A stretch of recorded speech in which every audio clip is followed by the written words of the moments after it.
scary. Yo.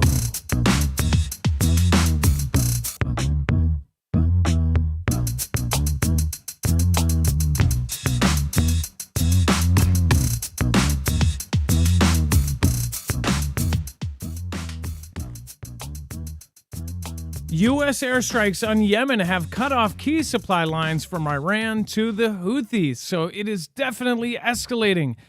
Today, we are going to talk about a ton of really, really crazy events that are going on in the U.S. If you've never been here before, this is a live show. But to get it right off the bat started with the news. Of course, they say that the U.S. and U.K. airstrikes have cut off key supply lines from Iran to the Houthis in Yemen. Bloomberg reported the sources who agreed to speak on the condition of anonymity told the outlet that Iran was not able to replenish Houthi rebels with weaponry via sea routes since the strikes. The report referred to the U.S. and the U.K. strikes on January 9th and January 11th.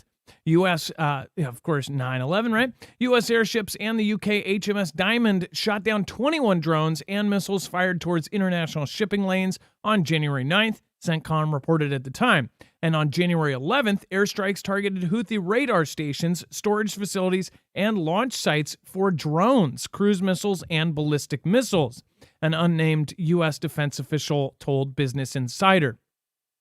Degrading these capabilities hinders the Houthis' ability to continue their malign behavior in the future. Now, I do want to point out several sources came to the media for this.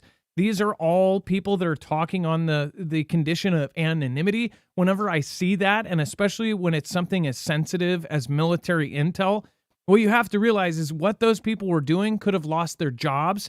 And what they were essentially doing is giving classified data and information to the news.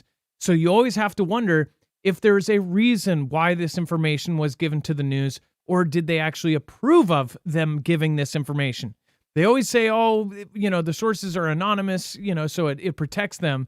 But what they're doing is traitorous, and it's actually, it's quite bad for our military or our intelligence to go to the news and literally tell them what's going on. So you have to think about that. And not a lot of people will risk their entire career to give news a scoop unless either they're getting paid or it's approved. So what is really happening here? We're going to talk about that and much, much more on tonight's episode of Marfoogle TV.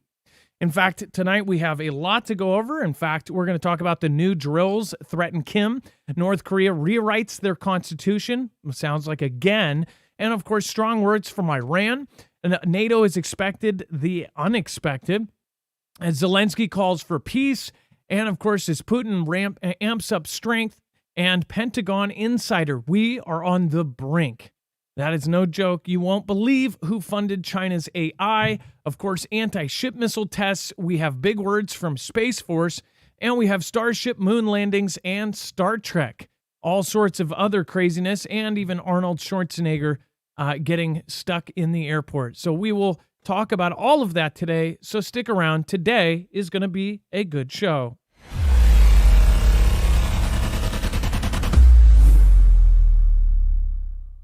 Nothing in the show should be considered legal, medical, or financial advice. The views of the callers can differ considerably and do not necessarily reflect my opinion, Dex's opinion, or anyone else who works with the show. You should always do your own research and consult with professionals. The internet is full of fake news, so please take everything with a grain of salt. If you have not already, it helps us out if you end up going through any of our affiliates, and it helps you out if you end up protecting yourself against cybercrime.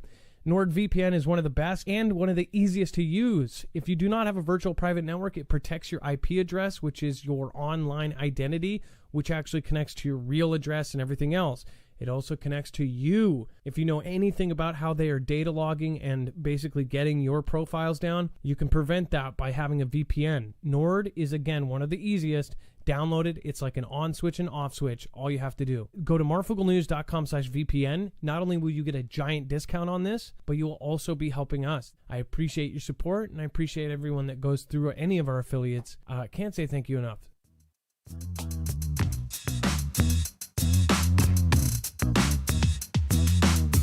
Real reason why they got in the military. I want to know what, real scary.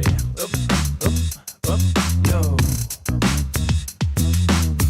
Real reason why they got in the military. military. Once you know what, yup, real scary.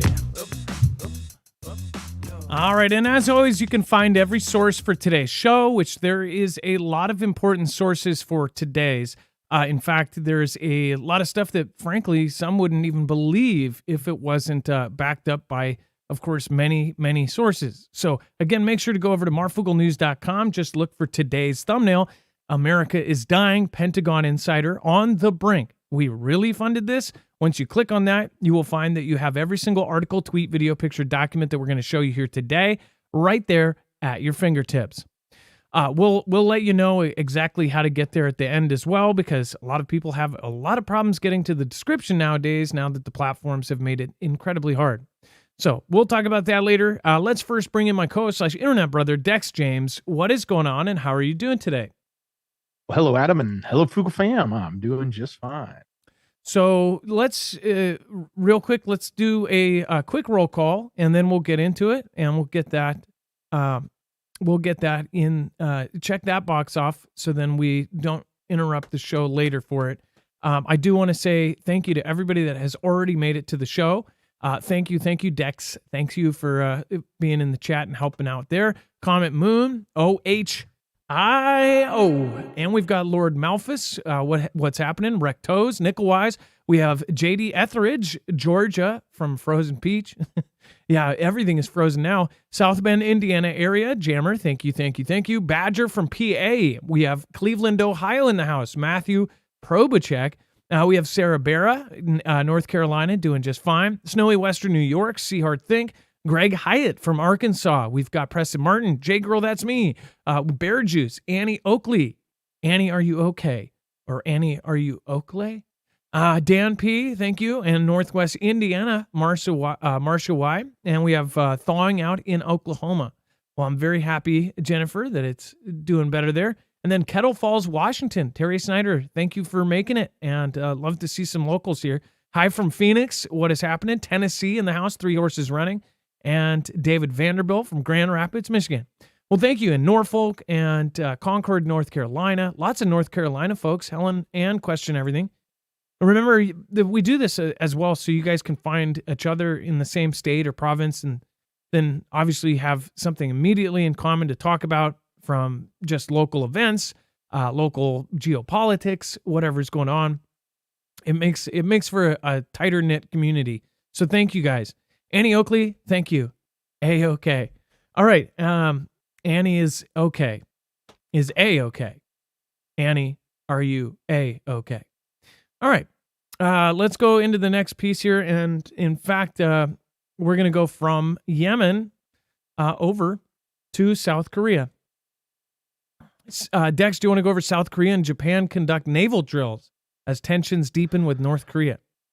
So the United States, South Korea, and Japan have conducted or are conducting a combined naval exercises involving an American aircraft carrier in the latest show of strength against the nuclear-armed North Korea.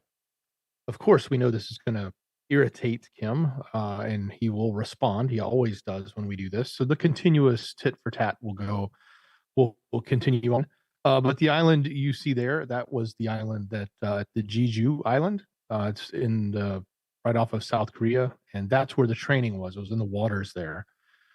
So again, we do this all the time. We push back and push up against Kim. In this case, we're down south, but still having an aircraft carrier there, having drills that we're running, doing any type of show of strength towards Kim is significant. And I think in this particular one, what they were trying to do was test their abilities to stop his trade or the sanctions that are against him for transferring weapons and arms to Russia. So while I don't think it's impossible for them to do it, he can do it over the water, but he also has direct land access to Russia. So it's not like the Navy's going to be able to really pull this off completely, but that's just one of the things they were sort of testing and experimenting and seeing what they could do there. And that's probably more of a show of face and strength and assigned to Kim specifically. And all of the trainings, of course, trigger. There's going to be stories in the next 2 days, of course, of Kim or his sister responding. Now it's been a lot more his sister, and who knows, soon we might see his 11-year-old daughter, threatening somebody. I don't know. I could totally see her, brandishing something and saying, fire and fury, this and that. But who knows? Maybe he'll keep her, a little sheltered from that until she's at least like 14, but we'll see, I guess, if she is even a person. And then, of course, North Korea's rejection of the South is both a shock and inevitable. They are saying that even for a nation that has perfected the provocative North Korean leader Kim Jong-un's declaration that he would abandon the existential goal of reconciling with rival South Korea was a shock. But a closer look shows it's almost inevitable culmination of years of building tension. World powers will now be closely watching to see how one of Kim's biggest foreign policy declarations since he took power in 2011 plays out as he works to gain leverage in a region that holds both promise and danger for his small, impoverished, nuclear-armed nation. The bombshell came at this week's rubber stamp parliament, where Kim called for rewriting North Korea's constitution to eliminate the idea of a peaceful unification between the war-divided countries and to cement the South as an invariable principal enemy. It says it's the clearest sign yet of how far inter-Korean relations have fallen since February 2019, when Kim's nuclear diplomacy with former U.S. President Donald Trump imploded in Hanoi, Vietnam. The animosity that followed that highly public setback was accompanied by an accelerated and unprecedented expansion of Kim's nuclear arsenal and by repeated threats of nuclear war against Washington and Seoul, which they have said, time and time again, the North has threatened us directly. In fact, Dex, I can't remember what it was they said the other day. Oh, it was his sister. And his sister said something pretty, like, super serious. Like, they were trying to go over the top, saying that if we were going to hit anybody, it would be hitting the U.S. or something. Do you remember that? I'm trying to remember what the quote was. But it's always outlandish when it comes from them. Yeah, it's not like the normal, like, oh, Americans are jellyfish eating dogs or something. It was something like a direct threat, right? And everybody just kind of brushes them off. But now they're being used by major powers as a puppet. That's what I think. That's my opinion. I should say that's my opinion. But if you see how closely they're working with China and Russia, that's why I don't think we should brush off a lot of this, because it could be part of a big op, and then they actually pull the trigger on something because they're being told to. Dex, go ahead. Well, this is, I think, the second time recently that he's rewritten their constitution or changed their constitution. He probably does it a lot, but that we've known, because was it the last time when he wrote in the change that said if anyone was to attack him directly, either take him out or incapacitate him in some way, that they were to strike back with all the full force of their nuclear arms. So, these are pretty serious claims that he's making, in the sense that he's changing their constitution to drop out the possibility of reunification. Now, mind you, if you're not real familiar with the whole peninsula there, obviously everybody probably knows about the age-old conflict that ended up with the North and the South, and the DMZ and the line that divides the two countries. But there's always been this notion on both sides of unification. Even in South Korea, there's a huge unification ministry whose job is to continuously push on the South Korean side to work better with the North Korean side, so that they can bring back a unified Korea. And they had the same in the North. At least it was in their constitution that they were willing to go and aiming for a peaceful reunification at some point. It's just they've never been able to get there. Now that's completely out the window, stripping it from the constitution and basically writing in that not only will they not have reunification, but the South is their sworn enemy. I think that's Kim. Is that Kim's sister, or is that one of their foreign ministers? It doesn't have a caption saying who that is, but one thing I thought was interesting is how the sister has been doing all of the physical meetings, and some could say that maybe Kim is scared to go places because he is afraid of getting taken out. But also, there is still the age-old question since a few years ago, is he even alive? Now, before you say, oh, that's crazy, of course he's alive. There, even if there's video clips of him, now at this point, we know that world governments have far more advanced technology for making fake videos than, say, a YouTube channel with, 1 million subscribers that has a team that can make fake Tom Cruise videos. Just imagine what the U.S. government can do as far as fake videos. They said he was dead for a few hours. The world said, oh yeah, Kim, we think he actually died in brain surgery. Then came back and they said, oh, actually he's in a coma, and then actually he's fine, and then he had a heart thing and this and that. And then afterwards, all of a sudden within 2 weeks, which before this all happened, Dennis Rodman, who everybody knows goes and sees Kim Jong-un, before this happened, he made a quote and he says, yeah, if you start seeing his sister talk, then there's an issue. And then within days, his sister started talking for the family. I mean, it's just weird. Is the sister been put in? Was that brain surgery? They could, 3-letter agencies could have replaced that surgeon. Heck, if you think about what Neuralink is doing on the public aspect of this, imagine what the government could have been doing for the last 10 years in black projects that we don't know about. They could have implanted something and now they control Kim Jong-un. And then the sister isn't actually his sister at all. They just made up a history for her. And then the daughter, it's like, what are they doing? PR for Kim Jong-un or something? I don't know. It's all weird. The daughter coming out of nowhere, the sister coming out of nowhere. It's all flipping weird. That's why I think there's a possibility that anything that comes from North Korea could be an op. What do you guys think, though? Let me know in the comments down below. Dex James, what is going on? Yeah, that's the foreign minister, Cho Sun-hui, who was meeting with Putin and Sergei Lavrov, and that was yesterday.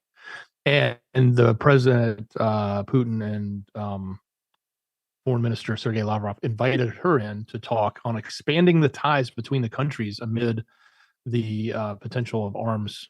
Everybody seems to think that's what they're trading. So they're looking at expanding their cooperation deal between Pentagon and Moscow. What a unique, funny guy. Yeah. And before we move on, I do want to remind you guys, if you haven't already, make sure to go check out Energy. As far as my wholehearted recommendation for a solar generator, you will have to get on a waiting list for these, but they are absolutely worth it. And I highly recommend that anybody that wants a solar generator, that you get on this list yesterday. As far as this is made by a smaller, high-quality company that actually puts all of its work into making sure that these are going to run. So much so that they actually just won contracts with the U.S. Army. In fact, the Air Force Research Laboratory just helped design the Flex Tactical, which is their new version with 1,500-pound latch system. It has a stainless steel frame. It actually has water and dust resistance and heaters built into each battery. But again, most people are going to get away with just going with the regular version, which is built like a tank on its own. Again, this is silent, so you can be the gray man. It's going to, again, be able to create unlimited power from the sun when it's teamed up with solar panels, and you won't have to store fuel. Now, a gas generator is something, while you wait, I would highly recommend investing in a cheap generator if you need something to get by until you can get your energy. The problem is that the lithium is literally being held back in many cases for almost all of China's competitors. This is just my personal opinion, but as far as China goes, they are literally behind almost all of the big competitors' names. And I'm sure that they don't want their competitors outpacing them when they control the actual lithium resources for behind many of these. Again, so make sure to go check it out. Marfoogle.com/energy, INERGY. Make sure to use the code Marfoogle. If you want something to run when it hits the fan or when you have a disaster, then this is the one I would go for. It's expandable. It is modular. You can make it the exact system you want it, and you don't have to have the frills that you don't. That's why it's awesome that you can add different features, just like Legos adding bricks to a stack. So marfugglenews.com/energy. I would highly recommend getting on that list soon.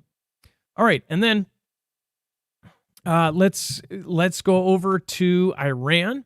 After strikes, Iran says it won't hold back on using its military might. We can see this all kind of unfolding in front of our eyes. It's getting to be almost ridiculous how fast this is going to start moving. I used to be in the library. Thanks for all the hard work, team and mods. Hey, thank you. And Stephen McMahon says, very good sources say that the censorship is going to get even worse than a year ago. Just saying, maybe we should be careful what we say. Stephen McMahon, well, thank you. And yep, we know that, absolutely, because we're getting close to when we pick our prez. It's been a 4-year cycle, and it's going to happen, especially after the events of yesterday and the day before. It's going to go all out. So that's, again, why we run into battle wearing camouflage and not bright orange vests. Let's see here. Thank you. Thank you, Ready Now, as well. Thank you. I believe I did get to you before the end of the show last night. And then K. Parker Fraser, before the show even started. God bless this group. Blessings and love to Adam, Dex, Jay, and mods and family. Thank you. And K. Parker Fraser, thank you for making it to yet another show. Dex, do you want to go what happened with what they are saying in Iran? So certainly, as we reported last night, Iran launched missiles into Iraq, into Syria, and into Pakistan. And in Pakistan, which is one of the most surprising, Pakistan claimed they injured or actually killed potentially some young children too in that process. So the world was sort of wondering, what's the next step here? What's going to come out? Well, the next day is what we've got. So this is the statement from Iran on it. And it's basically saying we're not setting any limits. In other words, quote, we are a missile power in the world. The minister, Mohammad Reza Astini, told reporters at the cabinet meeting. He said, whenever they want to threaten them, that we will react. And this reaction will definitely be proportionate, tough, and decisive. In other words, not, hey, don't worry, it was a one-time thing. We were trying to take out a couple of bad guys that did that big event that happened here that hurt us. It's no, we're sticking it to everyone around us, and no apologies. But if it happens or anything's happening, we're going to come into your country and we're going to launch our missile force. We're going to launch our military. We've got the might, we got the power. We're the strong house in the Middle East. And I'm paraphrasing that or emphasizing and adding a lot of that to it, but that's what I'm interpreting from this. It's certainly a position of strength. It's certainly a position of instigation. And I think that's what a lot of people were questioning, like what was going to happen, because, there's one thing to understand the whole, Israel and US or the West versus, Iran itself and its, T groups that it backs. There's all of that that's going on. That's easy to understand. But all of a sudden you've got these other intra Middle Eastern events happening where you had this one cell that did an event inside of Iran. And that cell begins with the name I and the letter S. And, that was actually formed way back in the day, apparently, or at least helped funded and created by some 3-letter agencies out there. At least that's part of the story or the narrative for that. So it also makes you wonder how much of that is intertwined into the events that are unfolding in the Middle East outside of Israel, but these events that are happening in other countries in the Middle East. And is destabilization part of a plan to make things even more volatile and more explosive as it relates to the coming potential conflict that's going to happen in that region? That's what I think. And those are all my opinions. Those are all my statements. That's not what's necessarily in this article, but if you read between the lines, that's what I feel and that's what I see. Because you have to remember that a lot of the stuff that's going on, our community and especially our community, but if you look at what the world thinks now, after all of these different studies come out about how people don't trust mainstream media, they don't trust what's being said, everybody in the world right now is kind of coming up with their own idea of what their personal truth is and their own opinions. But we also have to remember what they're putting out in mainstream. A lot of this is how they're shaping the narrative, right? It's not necessarily they're making it. They're shaping it. They're shaping our views on what is actually happening. They'll take a real event and then they will shape how you view that event. Right now, there could be agents all over the world trying to essentially start a war. And with everything that's going on here, it seems like there is forces in almost all of these cities that starts off these kind of events that are trying to escalate it. Does it not look to you guys like almost every country in the world, there is some sort of accelerant being tossed all over everything? That's what it looks like to me. But again, Adam, grab the article that I just placed in Screener, and this comes in via Sean Ryder. It's breaking, and it's exactly what we're talking about right this moment. So Pakistan Look at has that. retaliated. Look at that. So, okay. Just happened. Thank you, Sean Ryder, you said, right? That's correct. Sean Ryder. Sean Ryder, thank you. And again, this show, we always add in, if there's news that is breaking while we're live, if it's brought into the chat or sent to us during the show, we always add it. Pakistan conducts strike in Iran in retaliation to drone and missile strikes. Hits Bullock separatist groups. It doesn't take a crystal ball when the first strike hit in the neighbor's yard when we said they're going to retaliate and that this isn't good. This is going to escalate things between them and their neighbors. Now they have struck back. A regional war here.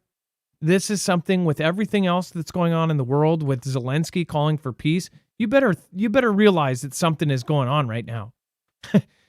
China and Taiwan, all of these things are about to get lit up. Like somebody's about to throw a match in each of these countries and light it up. And who knows how much of it is op, who knows how much of it is Ganda. But one thing we do know, and from our community standpoint, we're looking at it and we're thinking we should start being mentally prepared for anything. Dex, go ahead. Yeah, and let's not forget, Pakistan is nuclear power. So, this is, you don't want to go poke that bear too hard. And not that, I don't know. We'll see where this goes. But, right now it's just tit for tat missiles, but this thing can ramp up quickly. Yeah. And that might be the path to complete destabilization in the Middle East. Yeah, this is not good news, but Sean Ryder, we don't blame you. Thank you for letting us know. And then NATO headquarters, Brussels, top NATO military officer urges allies and leaders to plan for the unexpected in Ukraine. Huh. Well, I bet you the unexpected isn't going to be that unexpected to a lot of us. A lot of us have been theorizing about what's actually going to happen with this ever since the beginning of Ukraine versus Russia going in. Everybody has questioned, how this would actually end.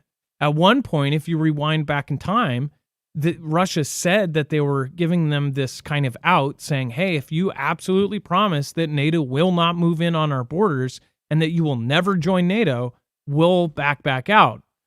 Well, they said back then that Ukraine and U.S. and everybody else is supporting, saying, well, the conditions in it are so silly that we could never say yes to it. So it's not as simple as it looks. Some said it was as that simple. Then as it progressed, you thought, oh, well, maybe, Ukraine's going to win. According to mainstream media, they've got the ghost up there knocking things left and right. They're taking things over. They're doing all this. Now, fast forward, all of the things that they said that we would not supply, we have supplied. Everything that we said would have been crossing a red line, we have done. And now they're still at a standstill. We have spent billions and billions and billions. And billions, for dramatic effect, of dollars, and they're not winning. We know they're not winning. Their average age of their soldier is probably up to 50 by now. It was like 43, but that means all the young guys that were on the front lines are now gone. God rest their soul. And now you have Russia still holding a lot of its ground. And now Zelensky, in a second here, we're going to talk about it, is calling for peace. Why this has something to do with this? Look at what is going on around the world. Everything has an accelerant poured all over it. It says that Ukraine is locked in an existential battle for its survival almost 2 years into its war with Russia, and Western armies and political leaders must drastically change the way they want to help it fend off invading forces, a top NATO military officer said on Wednesday. At a meeting of the 31-nation alliance's top brass, the chair of the NATO Military Committee, Admiral Rob Bauer, also said that behind President Vlad's rationale for the war is a fear of democracy in a year marked by around the world, days where they pick the prez around the world. And it says over 2 days of talks in Brussels, NATO's top officers are expected to detail plans for what are set to be the biggest military exercises in Europe since the Cold War later this year. The war games are meant to be a fresh show of strength from NATO and its commitment to defend all allied nations from attack.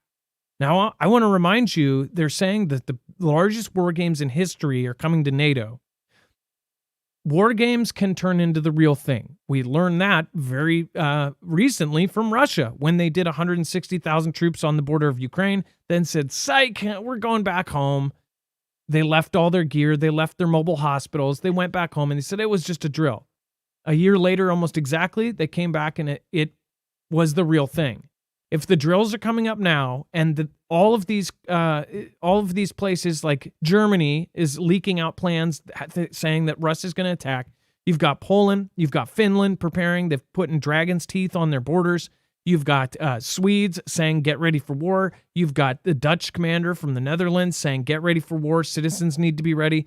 You have all of that, and they're even giving us a date that this is going to go down in 2025, next year.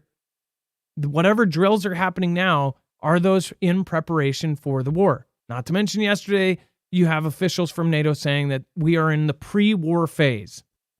I mean, how clear does it have to get? When war actually starts, people are going to go, but it's just a little war. It's just a little world war. It's not like a big world war. This is like obvious and very, very, it's continuing. And if you believe it's all an orchestrated event, well, that orchestrated event is still going to happen and it's still going to affect all of us. And it's still going to change the laws and the ways that we live, because once war comes into play, then comes the executive order hammer that comes and changes things overnight in how we deal with things. So this is getting absolutely nuts. It says we need public and private. They're saying we need the public and private sectors to change their mindset for an era in which everything was plannable, foreseeable, controllable, and focused on efficiency, to an era which anything can happen at any time, an era in which we need to expect the unexpected. In order to be fully effective, also in the future, we need a war-fighting transformation of NATO. How clear can they get? Same Grant Shapps that said that we are in the pre-war phase of everything. Dex, this is like they're being incredibly concise about what they're saying here. And people are going to say, oh, well, if they're saying it, it's not true. They're shaping our view of what's about to happen. That's my opinion. What's yours? I totally agree. This is letting everyone know, and it's coming. Either it's true or it's going to be created, but it's coming. And that's what they're telling everybody. And not with an indirect message. So with UKR, whatever happens with that, it's not going to be the end of anything. The wartime, all of this, they're getting that all pumped up. It's not slowing down. It's only getting started. Expect the unexpected. Watch what happens. There's going to be some sort of unexpected thing that comes out, and they're going to, well, we told you. Expect the unexpected. And then out of the W and the E and the F, the Weffinator, Zelensky at this meeting, which we talked about the full schedule. Of course, Zelensky had a spot at that. Remember, we said they reserved a spot. On Friday, we covered all of the schedule, and we talked about how he would be speaking. Well, he spoke, and he's calling for peace and not more weapons. Dex, do you want to go over this? He's saying we need love. Change. It's a total change for Zelensky. Normally, it's begging for handouts, it's begging for weapons, it's begging for money. Now it's we need peace. We need people to come back and we need diplomatic discussions about peace. We need you to fund and help rebuild our country and get back to where we were. So yeah, this is and mind you, this is the progression that we expected as we got into the new year and all the funding dried up. And I remember when it was end of December, it was like the White House was like, oh, we found the last little bit of scraps we can send over there. And then later in this month in January, we sent an extra billion in military equipment that we didn't even account for. So maybe we can give them even more than we were supposed to, but we don't know because nobody's accounting for any of the stuff. But it's run out. It's run its course. It's over. Nobody wants to support it, so they're flailing. And NATO. Some of the NATO countries are trying to, but some of them aren't. And he's at the end, and it's clear. And it's funny because as we move to the next story, you're going to see that the other side is now emboldened. So you got Zelensky sitting here saying, "Oh, we need peace. Let's get the peace talks in Switzerland. Please get us the possible peace talks." And then we're going to have the other side laying down the hammer. And of course, yeah, nobody's Facebook profile pics are of Zelensky anymore. It's not the daisies on there anymore. Everybody's moved on, right? The public and the people that jump on every bandwagon, they've moved on to something else. And then Putin says Ukraine's statehood at risk if pattern of war continues. Said that if Tuesday that Ukraine's statehood could suffer an irreparable blow if the pattern of war continued, and Russia would never be forced to abandon the gains it had made. One thing, of course, they show the destruction. We've seen so much footage of every area of the Strip, but a lot of the footage of UKR, it's like the media is just completely gone quiet on. They're not showing all of the destruction going on there because, well, that would be kind of a admission of loss, right? They're losing very badly. Former Colonel McGregor has pointed out, many retired and active military that are still talking to people say they are not doing well. So it's not... Now they're emboldened. Now they're basically saying Putin dismissed so-called peace formulas being discussed in the West and Ukraine and what he called the prohibitive demands they entailed. Well, if they don't want to negotiate, then don't, he said. Now it is quite obvious that only UKR's counteroffensive failed, but the initiative is completely in the hands of the Russian armed forces. If this continues, Ukrainian statehood may suffer an irreparable, very serious blow. Essentially saying it may not be a thing anymore if they keep going. Putin's statements about the course of war have become increasingly confident and aggressive in recent months, with the failure of UKR's counteroffensive to deliver any substantial gains against well-entrenched Russian forces. Russia currently controls 17.5% of the territory of Ukraine. A lot more than what they had before, which they had previously taken. So they haven't taken back. Their counteroffensive didn't work. If you said this 6 months ago or whenever the counteroffensive started, everybody, it was the in thing to say, like, oh no, they're going to take them back and they're going to rush into Russia. So many debates on Twitter that I watched, and I'm like, I don't think that that's how it's going to go.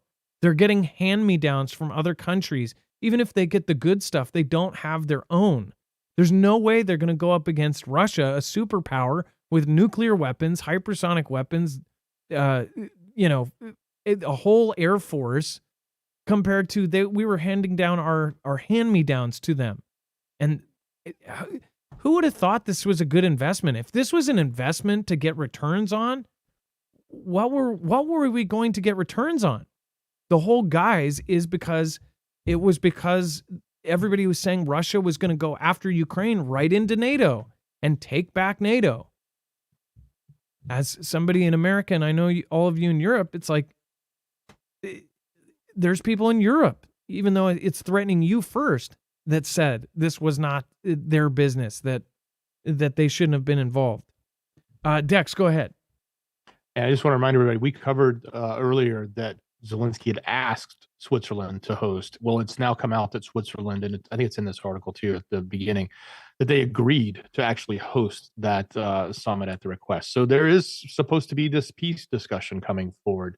Be interesting to see how how it'll happen. And obviously, as we said, we're looking. You got Zelensky on one hand begging for peace and want it to end, and you got Putin on the other hand with a heavy hand saying, you know what, we're in a position of power. We got everything we need to negotiate right now. So if you don't want to negotiate, we'll just keep going. It's almost a reverse. Ukraine and NATO allies were confident when they offered a peace deal, and they said, no, no, these aren't good. These aren't good compromises. We'll just keep going. And I remember them showing clips saying, "Oh no, we'll take back every inch, and we'll rush into Russia and take parts of theirs." Now, fast forward, where are we at? And nobody cares now. People are pissed. It's been repeated so much in not only mainstream media, but in alternative and in just private conversations. Everybody is sick of hearing about the money going to Ukraine. And whether if you did support and you do support and you're saying we should give the money, I guarantee most of your friends and the people around you are really, really tired of it. There's been as much messaging about how much money has unnecessarily gone there that I don't think it's a left, right, or middle thing. It's like everybody is like, okay, how much money are we going to actually send? It's affecting everybody. Now, as far as other adversaries in the world, there's still a lot of threats out there, and that's why we recommend, if you haven't already, go check out EMP shields. This is our recommendation if you want to protect yourself against an EMP, a man-made electromagnetic pulse. It's one of the most common as far as the threats against our country and many of yours as well, if you're in Europe and in Australia or Canada. As far as an EMP, it could knock out all of the electronics on the grid. As far as a CME, a solar event, this also protects against a Carrington level event. So either way, you are protected. It's it's kind of a 3-in-1. It actually also protects against lightning, especially the home version. If you're somewhere where you have a lot of lightning storms, this is also a good investment because you will protect everything within 250 linear feet of where it's wired into your house. So this is very easy, though, to put in your car. It's about a 10-minute job. Red to red on your battery, black to black on your battery, and then green to ground or a part of your frame. And then you bolt it into the side of your engine block. It's very, very simple, or the side of the engine compartment. And again, you can get this at marfooglenews.com/EMP and make sure to use the code MARF. You'll get $50 off, plus you'll be helping our channel. We are completely on our own, and we have no idea what we're heading into as everybody's picking the prez. Channels like ours are going to be on the chopping block. So we appreciate your support, but also just want to remind you, if you do have a Flex 1500 and want to protect it, Energy is currently out of the EMP Shield for the Energy Flex 1500, but EMP Shield has their own supply. So if you do want to get that, go over to them, and you can even use our discount from the EMP Shield. So you'll get $50 off on that as well. Go to marfooglenews.com/EMP. That's again, marfooglenews.com/EMP. Thank you for supporting independent. And again, you're also protecting yourself and setting yourself up for success if we have one of the one of the worst events ever. Hopefully you'll be better off than 99% of the people out there and be able to get out to bug out or get home to bug in. And then Pentagon insider warns we are on the brink of World War III after latest Iran attack. Now, I wonder what they would say after this retaliation of Pakistan, too. Dex, do you want to go over the Pentagon insider? So here we have it. Another person drumming up the position of major war coming. But this is specifically the source inside the Pentagon had warned this news outlet that they were on the brink. This is quote, "We are on the brink of World War III," end quote. That is the quote. Speaking specifically about the emerging conflict with what's happening in the Middle East, and claiming largely sparked by Iran. So as we just mentioned a moment ago, what happened with Pakistan and now how Pakistan has retaliated. And I can just see how this is going to swirl into something much bigger. But the warning comes as the proxies have destabilized lots of sections around the Middle East with their attacks into Israel as well as U.S. targets. We've talked quite a bit about that, but not a lot of other information. I think it's more along the lines of, this is somebody from within the Pentagon, someone who is saying, yeah, what we do, what we know we are on the brink. And so then we have to sort of take, okay, well, why are they telling us this? Did they program this? Did they intend to leak this out? A lot of times they will, well, you may think it's treasonous that someone would give up information from inside the DoD or inside the Pentagon or inside one of the military branches.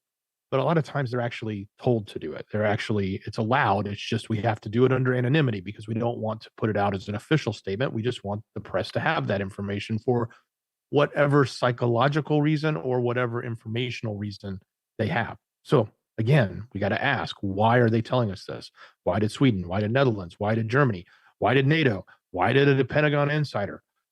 Everyone is preparing for this major war. Wars and rumors of wars. I mean, this is at a biblical standpoint.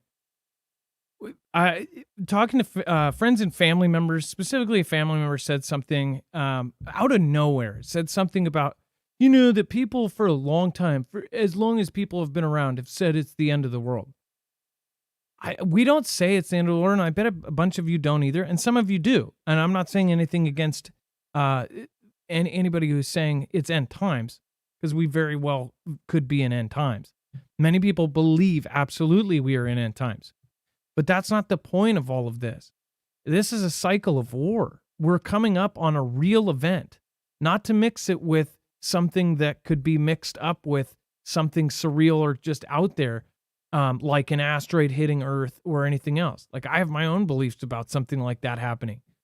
But as far as not to mix these things up, a world war is not the end of the world. It's something that would start a brand new world system. It would be something that would reset everything. And we know they are actually putting it out in public, that the people that are running the joint are saying, yeah, we want to reset everything. When you're talking about all of these events with the end of the world and stuff, what they said is, oh, yeah, they've been saying that for a long time. But we've never been in a position where the technology, we are at the brink of an evolution of man. We are now here with AI. We are now here with technology that we didn't have 40 years ago. We are here with computers and all of these things that we have and take for granted now. We have electricity, which we didn't have 100 and something years ago. And now we are dependent on all of those things. Heck, now people are already becoming dependent on AI. As far as the gentleman who's a world-class lawyer went into ChatGPT and asked about court cases and literally used a fake example from ChatGPT as a Supreme Court case. It's like people are using it like Google. Heck, take Google, for instance. People are so used to it. They made a website. In fact, I just found out about this today. What is that website? Let me Google it for you. It's a website that's been around for a long time, and I just found out about it. But it's like, if somebody asks you a dumb question, you can send them, go to Let Me Google It For You, send it, and it will send them a pre-done link. It will go to Google, and it will type it in and says, this, and this, that. How's the weather on a Thursday? And it will type it out and give you the answer. Basically saying, you got Google, why didn't you just Google it, right? But what's so crazy is we are in a system where now people are absolutely dependent on it. You go into a grocery store or, a Walmart or any kind of retail store. Hey, do you know where this is? It will be right behind their heads. These kids will grab out their phone and go, let me look. They'll sit there and 10 minutes later, they're like, it's right here. Aisle 4. Oh, we're out of stock. It's like now we are completely and utterly dependent. World War is going to reset and shake all of this up. And there's different powers at play. Going over to Jerry Schertz says, Marv, how do you think relations with Russia will change if the Trumpster gets in? My honest opinion will offend some. I think that this would probably change real quick. And this might not be in a good way. Uh, he has different relations with different greedy corporations, with different bad guys. He is more on the oil side of things, right? He's not on this other side that is pushing on a lot of this. But there's a lot of rich elite bad guys that are totally in his corner too. So with Russia, I think it would be quite the opposite. I don't think that T-Man would take any of this, and that might not be good. But he is such a person that has to have everybody love him and like him that I guarantee you he would call him right away and say, "Hey, what can we do?"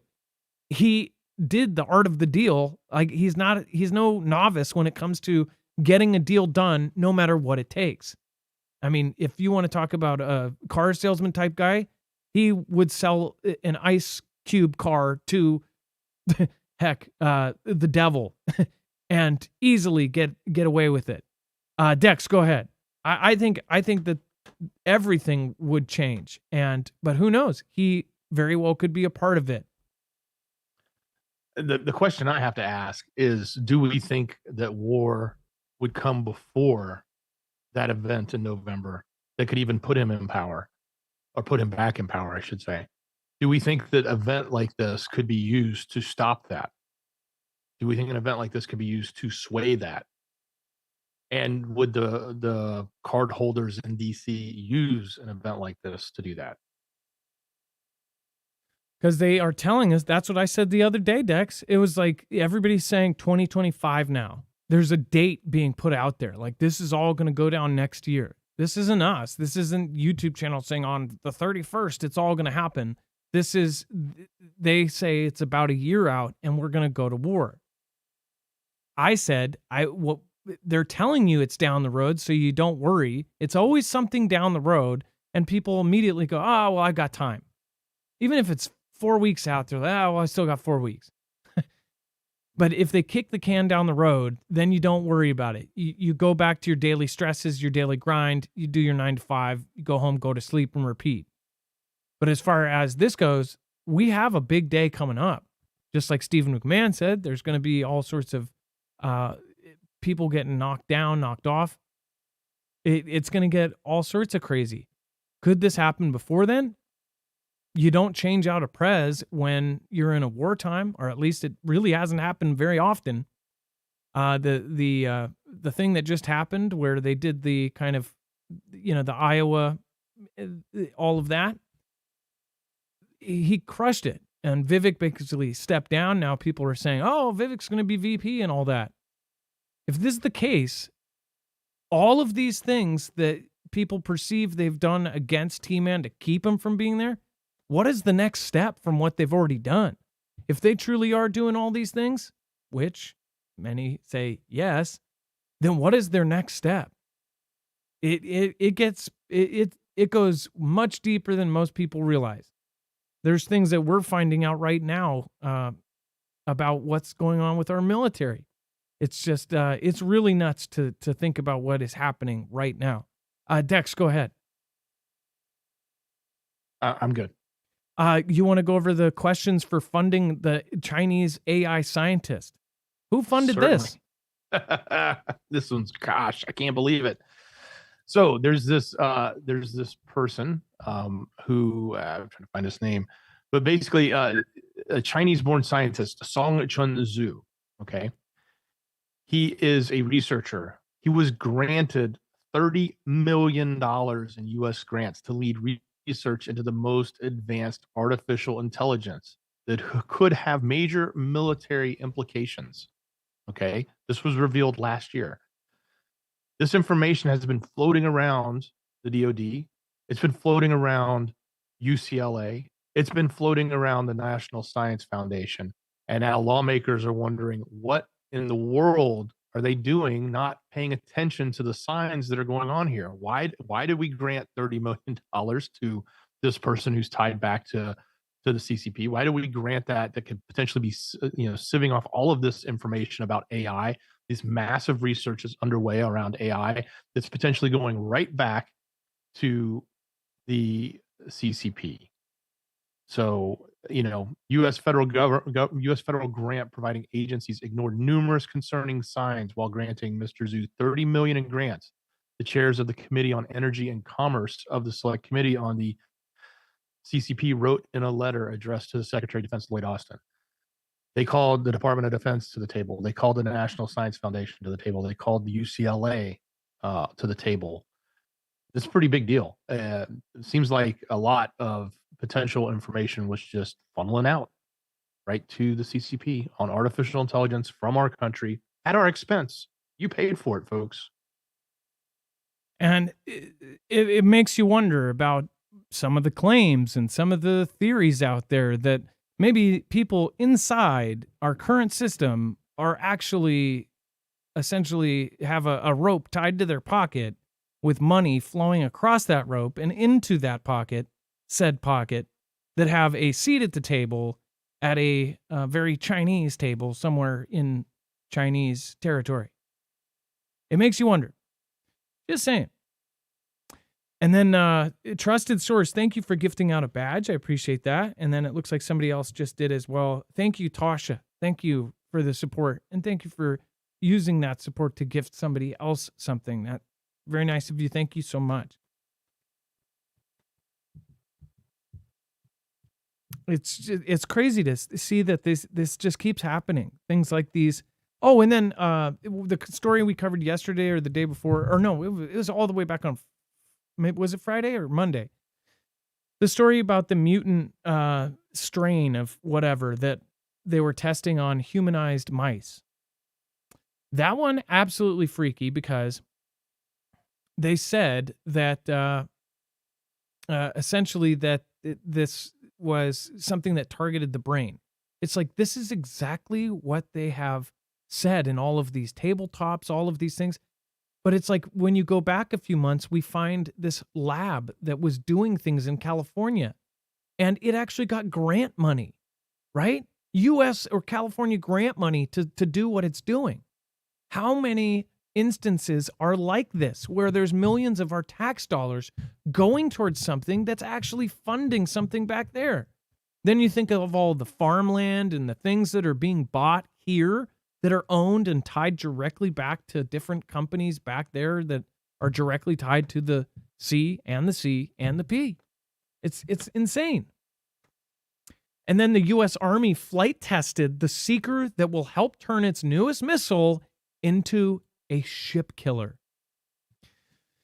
So we've actually covered a lot of new weaponry. A lot of stuff has come out. And by the way, the contracts for a lot of these things, it's insane how many of these contracts were moved up from 2028, 2030. 2032 was the craziest one I saw that got moved up to 2023 last year.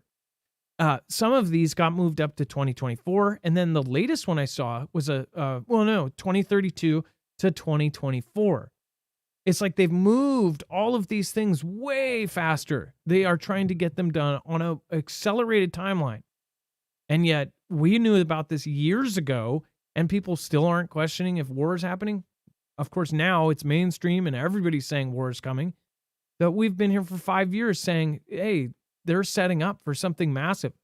Remember, a world war, it can take decades to build. It can take half a century to build. That's what it has taken. This is all left over from World War II, just as World War II was left over from World War I. We're in that time. As far as this newest missile, they said that it has flight tested it. It was a seeker that would allow its newest missile to hunt down warships, among other targets. Last month, the Army received its first delivery of the Next Generation Precision Strike Missile, or the PRSM, a short-range surface-to-surface ballistic missile. The baseline variant, called Increment 1, or Increment I, is that Increment 1? Is slated to eventually replace the country's inventory of powerful but aging MGM-140 Army tactical missile systems, or ATACMS, or ATASMs, right? And we've talked about ATASMs before because we just shipped a bunch of those to other countries. Future increments of this new missile develop, and by the way, when we ship out ATASMs and things like this, it's like, of course, they ship the old ones, the hand-me-downs. Now we get the new ones. More tax dollars going towards new weapons because they're needed, because we gave away the old ones and we need new tech because Now we need more and more and more. Hence the military industrial complex doing extremely well right now. It says future increments of this new missile developed by Lockheed Martin will focus on increasing the range and engagement of time-sensitive, moving, hardened, fleeting targets. Dex, I thought it was interesting they call it increment, and they're going, it is what it is. They are so uninventive in names. They're going to incrementally add range and features to it, and they called it the increment. I think that's kind of funny. That's interesting. Yeah. In increment 2 and increment 3. Yeah. They say it will be able to do this and do that. So I guess, yeah, it's like one step at a time. They're going to make them better and better and better. This is all about China's ships, in my opinion. I Yep. mean, come on. Why do we need so many? Why would we need to be investing heavily in ship killers? Who's got a big navy? Where are all the ships? I mean, even Russia only has one aircraft carrier. Well, just watch. We'll read a story next week that says that we shipped out the targeting system to China to be built. And then over to Space Force. Dex, this is insane. Now, space is now most essential domain for the U.S. Military. Dex, do you want to go over this one? Yeah, certainly. Big words coming out from a ceremony. The Deputy Secretary of Defense, Kathleen Hicks, asserted many different things. One of them, while speaking about the People's Republic of China and Russia, are seeking to turn space into a war-fighting domain. The United States is committed to deterrence only. So, in other words, we're not there to make it a war-fighting domain. We're just there to deter them. But went on to say both Russia and the PRC are involving their military doctrines to extend into space, Hicks said. They're both deploying capabilities that can target GPS and other vital space-based systems. And we've seen both countries conduct operations against us and our allies and partners to degrade our space advantages. Our competitors' aggressive actions seek to turn space into a warfighting domain. So that's the specific thing. She went on to say, but I wanted to be clear, conflict is not inevitable in space or anywhere else. The United States is committed to preventing conflict through deterrence by making it clear to our competitors at the cost of aggression, et cetera, et cetera. So downplaying it a little bit, but ultimately it is, again, that's again saying how important Space Force and the investment that we're making in space is regarding it being essential to what we're doing. Funny, there's a related story that's a separate story. It says space is more contested than ever by world's militaries, U.S. Space Force chief says. Other comments at the same speech, right? As far as contested, we covered how China is doing their own version of Starlink. I forget what they call it. It's like Gao. It has a number in it, but it is essentially going to have 1,000 more satellites than what SpaceX has. So SpaceX has 12,000. They're going to put up 13,000. We are going to put up a pipeline through multiple countries. I want to say it's by Europe, but it's this huge pipeline. They said, oh, well, we're going to put one too. They are, I mean, the competition between us and China has just been off the charts. And people don't see how eventually we're going to have to butt heads with them. There is no world with two number ones. It's more about, most of us are just kind of on the page where we know this is happening. We're not trying to convince other people that it's happening. It's like we already know. We're just trying to get prepared mentally for what's about to transpire. That's why I say it's time to like stop trying to convince your friends and family to do this. I do think it's a helpful thing for you to tell your friends and family in a responsible way. Do it in some other way. Don't give them a doom thing this and get prepared. Just say, hey, do you have extra food? Like if something happens, if a storm happens, do you have stuff around? Because the first thing that's going to happen, since they know what you're into, is when all this goes down, they're going to call you for help. Everybody should have extra everything right now. And then DOD completely rewrites classification policy for secret space programs. So this is a huge change. It says that Deputy Secretary of Defense Kathleen Hicks has signed off on a new classification policy for space program that discourages the use of special access program status, SAPs, or special access.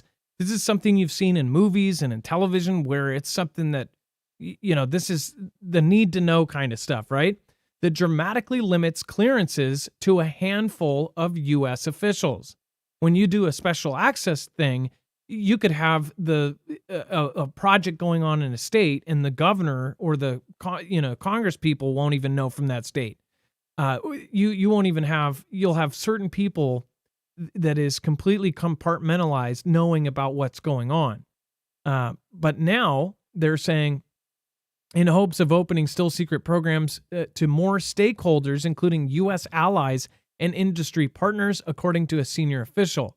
What the classification memo does generally is it really completely rewrites a legacy document that had its roots 20 years ago, and it's just no longer applicable to the current environment that involves national security space.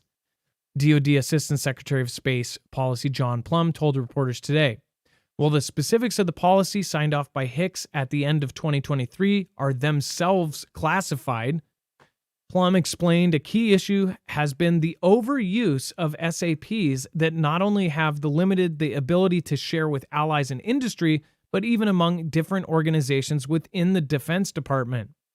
So anything we can bring from a SAP level to a top secret level, for example, brings massive value to the warfighter, massive value to the department, and frankly, my hope is over time, it will allow us to share more information with allies and partners that they might not currently be able to share. It sounds like they purposely want to share some things, right? But this opens it up to like Lockheed Martin and other places and in allies. And heck, this opens up to NATO countries. It also sounds like they're getting ready for something big, because if you think about it like this, they're making it to where the bureaucratic red tape is not there for a lot of the stuff that we're going to have to do during a world war. That's one part of it. And then Dex, there's another part of it, which you were talking about, which is this opens it up for all these corporations and for others to get involved here. Well, yeah, certainly. It's not just other agencies and expanding the reach of other potentially allies that can have access, but even partners, as they call it. So that would be industrial complex and others, giving more access to things that are of higher clearance. Yeah. So this is going to make it easier for all sorts of projects to be done and also if you believe that they're trying to get every country in the world under one umbrella, stuff like this is a move towards that, just to let you know. So April Sky has been a member for 4 months. Thank you, and says y'all run a tight ship. Well, thank you. We put a lot of work in. We spend hours a day before every single show doing all of this, so we appreciate it when we get that kind of compliment. So thank you. And then just a quick recommendation, make sure to go check out Harvest Right if you want to freeze dry your own food. They are a recommendation for freeze dryers as far as this is one of the best made, and it has been in the past one of the most highly demanded machine out there. That's because its reliability, it's as far as the quality it has been made, and as far as how easy it is to use. The Harvest Right has all sorts of great models, but again, they have actually $300 off on the Pro model or Pro models with our code. So make sure to go to marfooglenews.com/freeze. And of course, make sure to go over there while you're there and enter to win one. It's an investment in the beginning, but again, once you have a freeze dryer, you will be able to do your own food. You will be able to thrift shop your own food if you want to be on a budget. It is way, way cheaper to freeze dry your own food than to buy prepackaged. But with anything like that, you have to get the machine in the first place. That is the initial investment. After that, you are the one who picks the food that you want to pack. You can pack it into your own Mylar bags and then seal it into your own buckets. and of course have your own dietary restrictions or whatever diet you want to have, anywhere from 5 years down the road to 25 years down the road, you can do so. That's, again, the best way to preserve food and nutrients inside those foods is to freeze dry it. marfooglenews.com/freeze. All right, and then SpaceX, Elon Musk reveals cause of Starship explosion and discusses giant rocket's future. And it said that SpaceX giant Starship rocket apparently performed better on its second ever test flight than its explosive end would suggest. The mission launched from SpaceX's Starbase site in South Texas on November 18th of last year. It ended about 8 minutes after liftoff. Now, remember, they said this was a success. Once it flew up, it did this insane explosion, and they were cheering it. They were like, yay! Oh, it looks like it was a success. The rest of us are thinking like, if that was people, they would all be dead. But again, they have a funny way of saying success. Like, what was it? The man-made capsule blew up, and they said it was some anomaly. sort of but what kind of anomaly? It was a unusual anomaly or something. Oh, a slight anomaly. Slight anomaly, yeah. Slight. And then, but you have to realize the timing on it. When they had this circular capsule that they were building to ship people from here to there, whatever, and it was on a sort of a pedestal thing. And at first they'd say, oh yeah, we had a slight anomaly with it. But then somebody from SpaceX leaked the video. It wasn't supposed to come out, and it just exploded into smithereens. And people, I think it was a hashtag on Twitter for at least a day. And it was, slight anomaly. It was destroyed into thousands of pieces. But yeah, so we don't know if they're exaggerating the success here, but it says, but the vehicle was performing quite well until that point and likely would have continued on the successful path if it had been normal operational flight, according to SpaceX founder and CEO Elon Musk. It says, so Flight 2 actually almost made it to orbit, Musk said in a recent company update, which SpaceX posted on X on January 12th. The explosion was caused by a venting of liquid oxygen, he added, and that there was a liquid oxygen left to vent only because Starship wasn't hauling any satellites that day. So he's saying because it didn't have enough of a payload, that's why. It says we normally wouldn't have that liquid oxygen if we had a payload, Musk said in the update, which gave at Starbase to a crowd of SpaceX employees. So ironically, if it had a payload, it would have reached orbit. That sounds kind of scary. So, but again, if they're doing everything that they say they're doing, they're testing out new technologies. So you would not know that unless you did it. And that's why, current planes nowadays, they take the weight of what they're bringing on the plane, because over a certain amount of weight, the plane won't fly. Same with private planes and small planes as well. If they go over certain weight, there's simple math that says this thing won't take off. So with this, they're figuring out that kind of thing, right? Or at least that's what they say. Land. I'm sorry, what? I said they also can't land. Sometimes they take off fully loaded. It's too much for them to land. They'd have to dump fuel to land. Yep, that's true. So they can take off, but it's just way too much to actually safely land. Certain planes. Yeah. And then some planes dump fuel.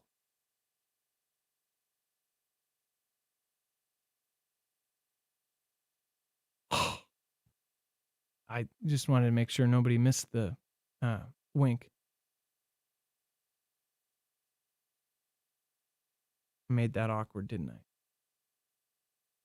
I? And Japan, a first of its kind pinpoint moon landing could happen this week. Dex, what? Yeah, this is kind of interesting. Everybody's trying to get to the moon, so this is yet another. We just heard about the one from Astrobotics that failed. It's actually coming back. to Earth, and it's supposed to burn up in our atmosphere, but they're tracking it and they'll let us know if it doesn't. So if it doesn't, then we can, make sure to hopefully not have it land on our heads. But here's another one. So this one's coming out of Japan. It is the JXA, which is the Japan Aerospace Exploration Agency. It's called SLIM, the Smart Lander for Investigating the Moon. I believe it's supposed to land on the 19th. But what's so special about it is it's using new capabilities like a visual sight for landing. So it has visual capabilities so that it can pinpoint precisionally land as opposed to generally land in a certain area. It's going to land in a specific spot. And it's using a lot of new high sensors, new technology. It's all part of the race to get back or get to or resurrect. What's his name? The movie guy. Gosh, I can't remember. I was gonna go. It was gonna be so good, and I totally forgot his name. I'm blanking Anyway. too. Are you? No, I'm talking about the guy who did all the movies, and so allegedly filmed Buzz the Aldrin? landing. No, Oh, Stanley Kubrick? Clockwork Orange. Yeah, Kubrick. Yeah. I just totally. I just ruined that. It was gonna be great. I do it all Anyway, the time, Dex. It's rare for Kubrick. you. Kubrick. So they're going to resurrect him. Who knows? But anyway, that's what they say. They're going, depending on what you believe what you want. Not here to judge you. Not here to tell you how it is. Just telling you what they're telling us. And what they're telling us is this new cool technology is landing. It's only going to be there for one lunar cycle, which is 14 days on Earth. So one day on the moon lasts 14 days here. And that's because it's not built to withstand the harshness of the other side. It's not going to the other side, but it's not built to stand the harshness of the dark portion or when the sun is not warming it up. So Wait a they've got second. about 14 wait, days wait. life. Say that again. So, wait, what? So the moon, the cycle is 14 days on the moon? What? Is that what you said? Well, the moon rotates, and its complete rotation, where the sun rises and then sets, would be considered a day on that planet, is equivalent to 14 days on Earth. I just wanted to say to like I doubt it, right? And apparently when you don't have the sun on the moon, it's extreme weather, so to speak, or extreme environment. And they didn't build their craft to withstand that. So it's only going to land and have a 14-day life cycle, 14 Earth day life cycle for them to do some research. I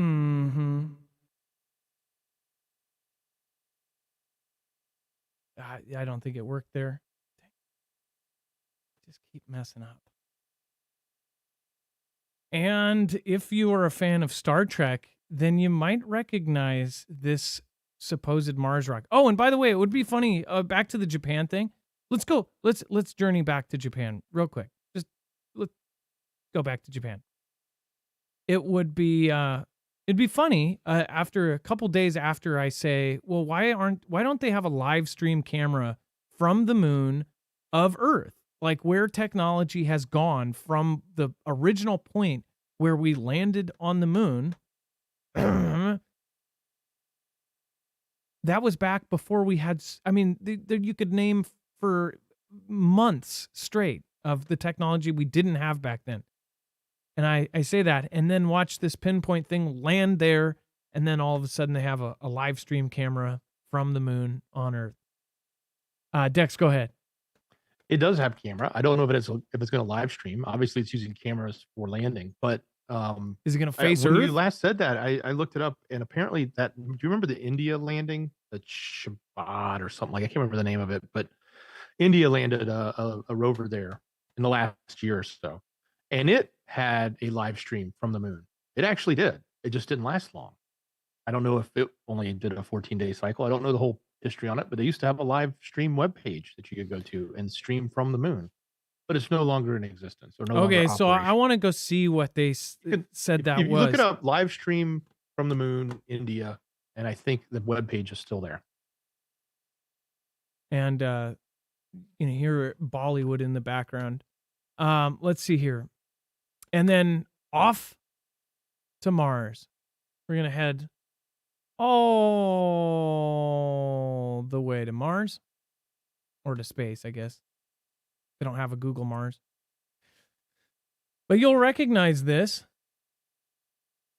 which again, it's a rock. But I did think it is eerily similar to a certain symbol. They should have rotated it for the image, but I think, and I might be wrong, but even I think that the Star Trek symbol even has like a dot underneath. I know it has a circle or some sort of swipe around it, and there's probably some symbology behind that. I know that SpaceX isn't, or not SpaceX, the Space Force has a very similar thing to that. But it's kind of like a Rorschach. If you look at this image right here, I bet you would be able to find all sorts of stuff. But in the greater, they look like a bunch of clams, to be honest. But then right here, this picture of Mars, it clearly shows something that looks just like a Star Trek logo. I just thought that was kind of interesting. And if you look carefully, you might even see a golf cart. And then over to Munich airport. So kind of just, I guess it was interesting in the fact that I guess it doesn't matter who you are, the TSA will screw you over. In Munich, Arnold Schwarzenegger went through with this extremely, extremely expensive and gaudy watch. And apparently it wasn't just because he was, and I bet you he wears these $100,000 watches. This is supposedly his own watch, but he was bringing it to Munich to give away in some sort of fundraiser or some sort of charity fundraiser thing. Was it a fundraiser? It was a one of those where they auction it off, right? And he, of course, is the governor. He was the governor of California. And he had this $100,000 watch.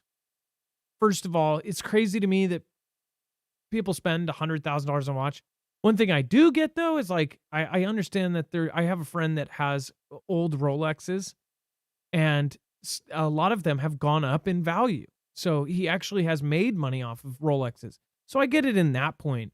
But $100,000 watch that spins around and tells you the time. And I'm sure there's some fancy ones that tell you what the time is on Mars or tells you that it's raining outside. But you could also just look outside.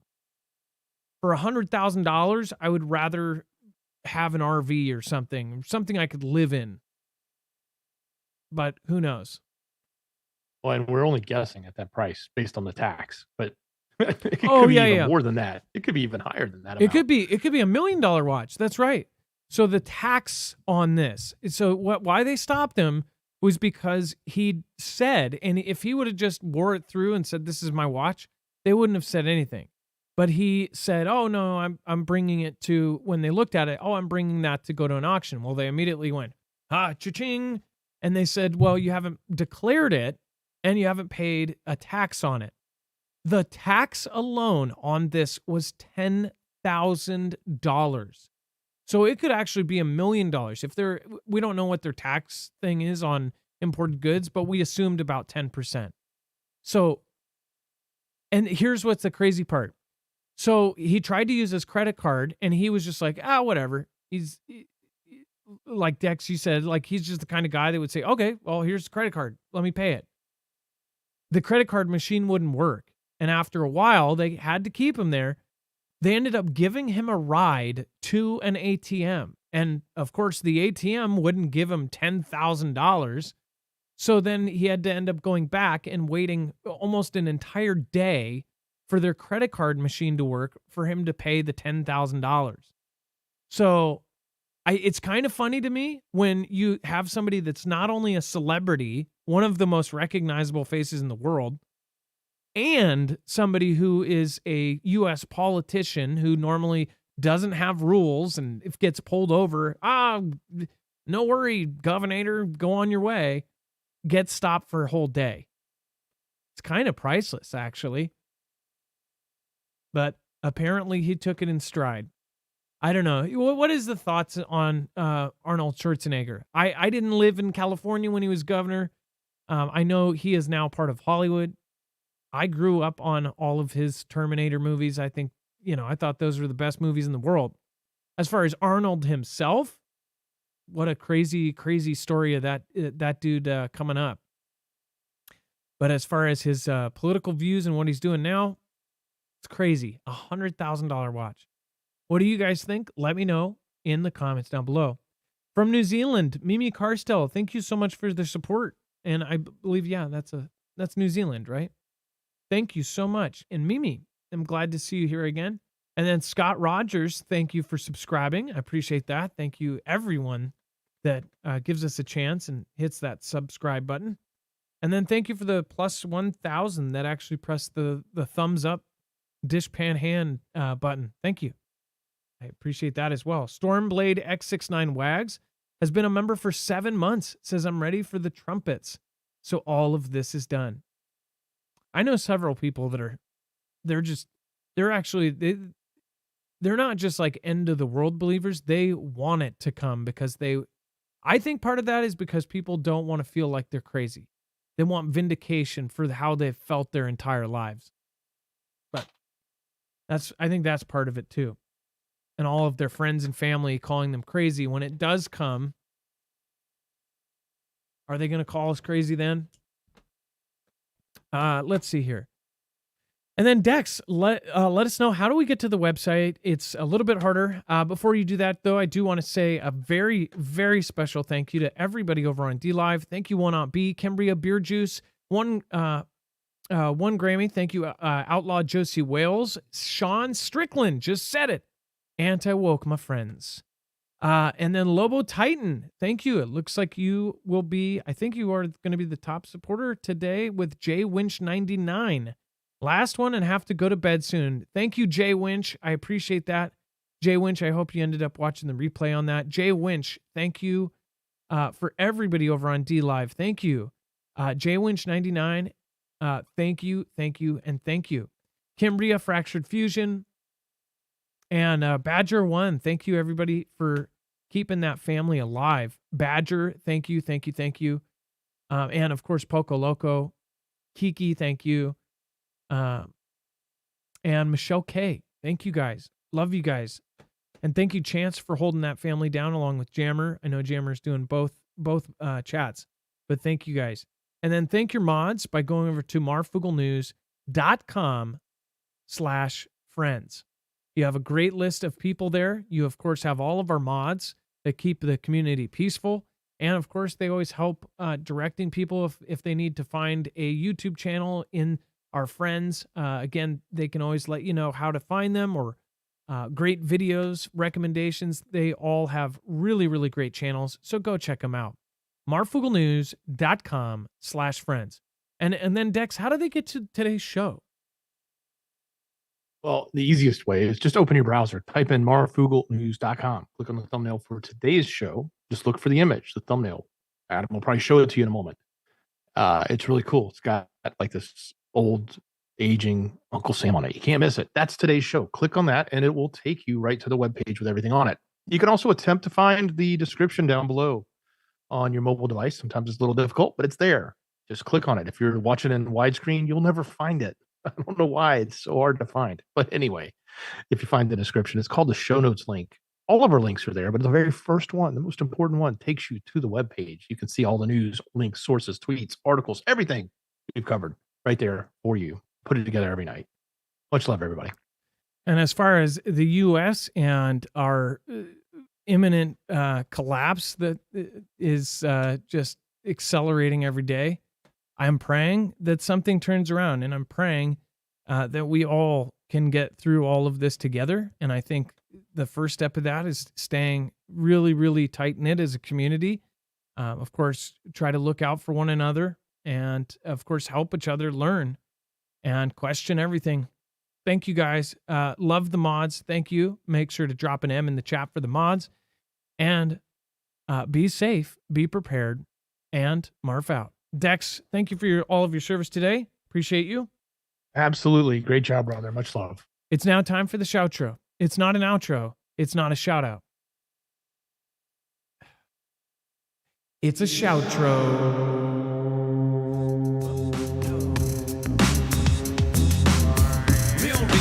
gut in the military. I want to know what, yo, real scary.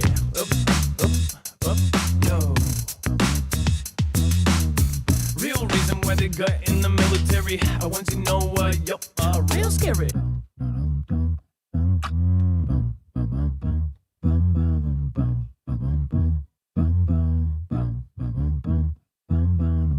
Up.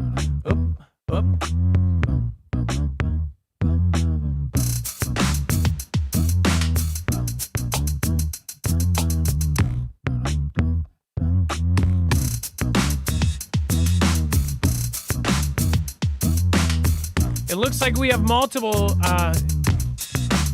people to shout out tonight. Thank you so much.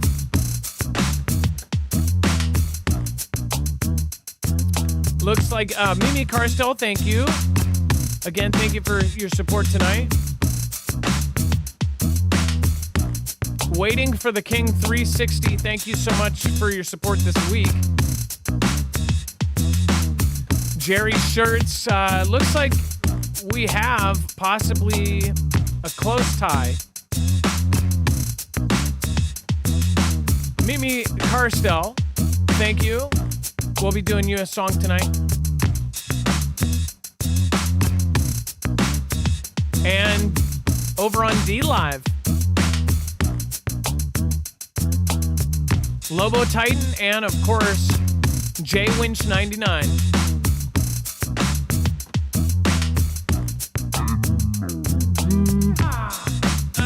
I say, yeehaw, another shout for Tasha.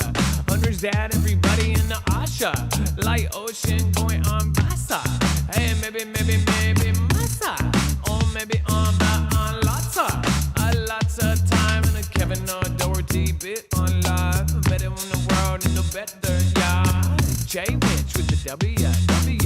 Hey, with a Baron Saturday, Old Believer and Big Islandera, and Boom Back and maybe Sarah Barra. KT cleans a lot and Nick. If I bring on it into the outdoor, long time no see, nice to be back. Dale on Val and the Uncle Sam, Marshmallow and the Casper Man, maybe on the Casper Sparks. Everybody knows and it smarts when you hit that elbow smart. I want to know what, yo, real scary. Up, yo. Real reason why they gut in the military. I want to know what, yo, real scary. Up, yo. Real reason why they gut in the military. I want to know what, yo, real scary. Hey, with a poor Uncle Sam, a brother man.